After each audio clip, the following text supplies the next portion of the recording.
Për t'i vijuar mësimet rregullisht në vend se të hospitalizohen, fëmijët e shkollave fillore në Prishtinë po vaksinohen kundër fruthit.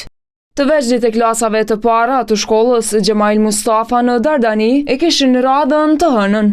Dhimbjen gjatë procesit, mësuesja Leonora Hysenaj thotë se fëmijët e haruan fare kur kuptuan rëndësinë e vaksinimit.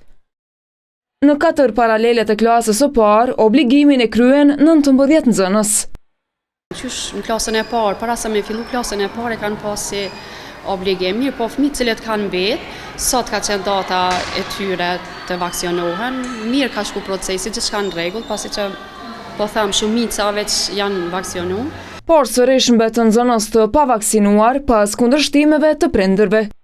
Patëm një numër i vogël i tyre u prononcuan që vetë i marrin, do t'i dërgojnë fëmijët për vaksinim, nuk pat numër shumë i madh ishin.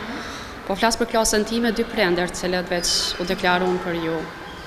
Mirë po zorë me atë mendimit që kemi mi dërgu na vetë. Hezitim prindrit thotë se s'duhet të kenë fare drejtori i shëndetësisë në Prishtinë Bujar Gashi.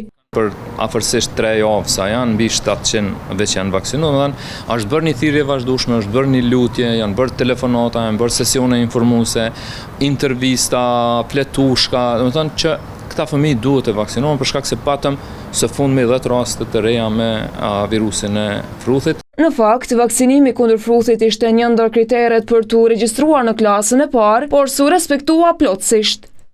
E në vitin e ri shkollor, planifikohet të jetë kriteri bazë. Fëmijët cilët regjistrohen në klasë e para tani kanë obligim që të kryejnë vaksinimin për këtë moshë, pastaj të regjistrohen në klasën e parë. Prej 16 prillit e deri më tani, më 25 maj 2026, janë regjistruar gjithsej 20 raste të konfirmuara me fruth. Sipas të dhënave të Institutit Kombëtar të Shëndetësisë Publike, numër më i lartë i rasteve raportohet nga komuna e Ferizajt, 7, Prishtina e Kaçaniku me 4 raste dhe me nga një rast komunat Lipjan, Fushkosov, Gjilan, Shtime dhe Obiliq.